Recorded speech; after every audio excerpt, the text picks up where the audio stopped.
आसतु जानिबा को 6टी जगार झील मानक केबे भी विवाह देवा कथा ना।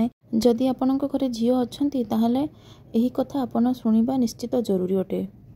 जदि आपण आपणक झीर सुख शांति चाहूँगी आपण चाहूँगी आपणक झील बह पर सब सुख शांति रहू एवं कौन पितामाता केबे चाहती ना झील सब दुखरे रहू बोली कि झील आखिर सब लुह झरु थाउ। यह कौन भी माता पिता केबे भी मध्य चाहती ना। तेणु प्रत्येक माता पिता ध्यान देवा उचित जे यही 6 जगार केबे हेले झील को विवाह देवा उचित नुहे।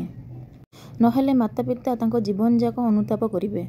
झील माने सबबेले भाबंती विवाह पर केमिति घर मिलिबो केमिति परिवार मिलिबो ताहाकु झीलटी विवाह करिवो से पति जनक तार केमिति हेइथिबो केते हस खुशी से ता शाशु घरे रहिबो एई कथा झील सबबेले भाबुथाए। तार शाशु केमिति हेइथिबे तार ससुर केमिति हेइथिबे ता परिवार जन केमिति हेइथिबे एई कथाटी झील सबबेले भाबे मते केते स्नेह आदर और सम्मान करिवे। प्रत्येक झील माने एहा ही चिंता करंती। तेणु विवाह पूर्व माता पिता को निश्चित चिंता करने उचित। आपण काहाकू कन्यादान करुछंती आपण आपणक ज्वाइंर एही सब गुण देखिबा निहाती जरूरी।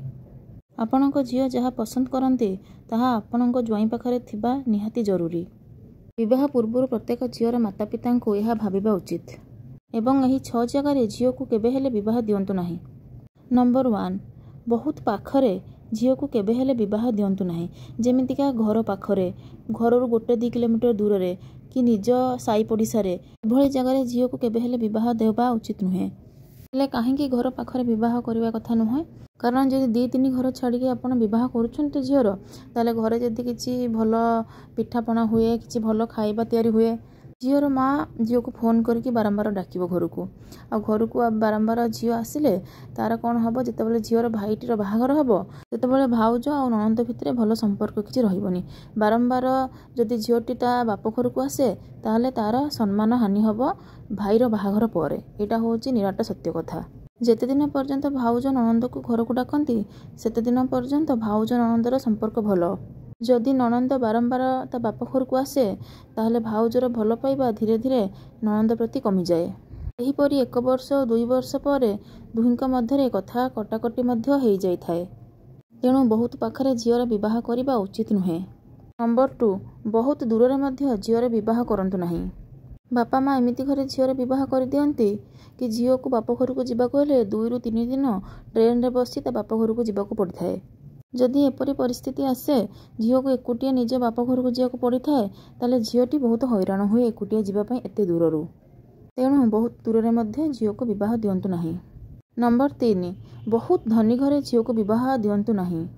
बहुत धनी घरे विवाह देवा पूर्व आपण भाबुथिबे जे झील ता शाशु घर को जाई बहुत भलरे रहिबो आउ मालिकाणी भलिया रहिबो किंतु सेया एक्चुअली हुए नाही। तांकर बहुत चाकर बाकर थिबे झीर काम करिया पई एमतिका आपण भाबुथिबे। केते बड़ कोठा घर केते दामी दामी कार आपणक झील बहुत हस खुशी रहिबो बोली आपण भाबुथिबे। समस्त झीर माता पितांकर एहा ही भावना थाए।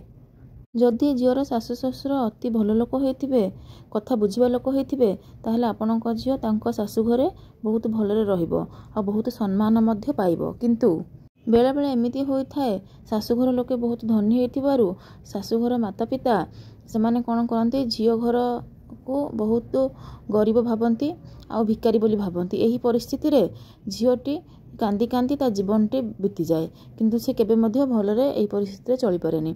आ झील को मध्य नाना कथा कहि थांती ता बापा मां को नेगिरी सेति पई कि झील को केबे हेले निज स्टेटस ठु बहुत अधिक स्टेटस रे केबे भी बाहा देबा उचित नुहे।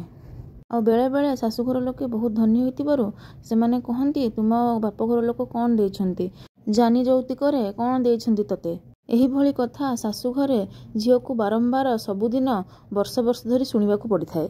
एही भली परिस्थिति रे झीलटी ना शाशु घरे रही पारे ना ता बाप घर को फेरिकी आसी पारे। झील को प्रतिदिन आखिर लुह गड़िया को पड़िथाए एवं से बहुत जंत्रणा रे ता जीवन कटि थाए। सेति पई कि बहुत धनी घरे निज ठारो केबे भी बाहा देबा उचित नुहे। जदि झीर आखिर लुह गड़ुथिबो आ जे कन्यादान करिथिबो ता उपरे से झीर आखिरे जो लुह गड़ुथिबो ता उपरे पड़िबो। सेथिपाई कि अति धनी घरे दयाकरी विवाह दियंतु नाही। आपणक झीर आपण निज स्टेटस रे देखिकी विवाह दियंतु। नंबर 4 जदि झील ठारू पुअर बयस बहुत अधिक होइथिबो सेही भली जगार झील को केबे हेले विवाह दियंतु नाही। 5-6 वर्ष भितरे डिफरेन्स थिबो झियो पुओर ताहले भलो किछि असुविधा नाही। किंतु याठू जदि बहुत अधिक हो जाए डिफरेन्स बयसर ताहले सांसारिक जीवन में बाधा सृष्टि हुए। तेणु बहुत बयस जदि पुओर होता है झियो ठारू ताहले आपणको झियो को सेठी विवाह दियंतु नाही। नंबर 5 पाठ पढ़ार मध्य समान हवा दरकार।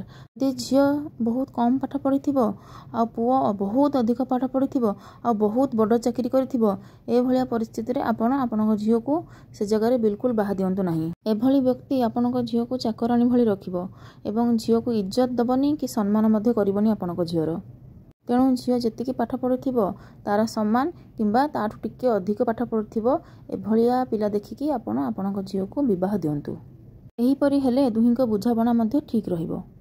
जे जदि बहुत पाठ पढ़िकी तार विवेक किछि नथिबो से भलिया व्यक्ति झियो को बहुत निंदा अपमान करंती। एहीपरि संपर्क रे सबबेले कली झगड़ा लागि रही थाए आ एभली परिस्थिति रे मध्य झियोर आखिरु सबबेले लुह बहे आ से केबे भी शांति रे ता जीवन जाक ता सासु घरे रही पारे नाही। तेणु विवाह करने पूर्व निज झीर यही प्रति बापा माँ निश्चय ध्यान देवा उचित। आमती घरे आपण झील को बह देवे ना जो आपणठू आपण जहाँ को बह दौरान घर बहुत गरीब होइथिबो। एभली परिस्थिति रे झील आखिर सब लुह बुहे से खुशी रही पारे ना। झीर पितामाता हवा हिसाब से सब आप चेष्टा करेंगे आपण परिवार सह समस्कंद हला परिवार सहित आपण झीर बाहा देवे। अल्प अधिक हेले चलिबो कि अल्प कम हेले चलिबो किंतु बहुत अधिक कि बहुत कम एभलिया परिवार रे आपण झीर केबे हेले विवाह करंतु नाही। कारण जदि एमिति हुए ताले झीटी आखिर सब लुह गड़िबो झील केबे भी शांति रही परिबो नाही आ ताकू जे कन्यादान करिथिबो तांको उपरे ए प्रभाव पड़िबो। सेतिपई कि आपनको जदि मो वीडियोटी भल लगिला ताले दयापूर्वक ए विषय निश्चय चिंता करेंगे आ चैनल को सब्सक्राइब करदेले एमती नुआ नुआ वीडियो आपन देखा पाइबे। आ वीडियो को अधिक अधिक समस्त को शेयर करंतु सब बापा माँ जानतु तांको झील को केमिति घरे विवाह देवे। आज वीडियोटी एतिक रहिला पुणी देखा गोटे नुआ वीडियो रे नुआ टॉपिक सहित। हरि ओम नमो नारायणाय।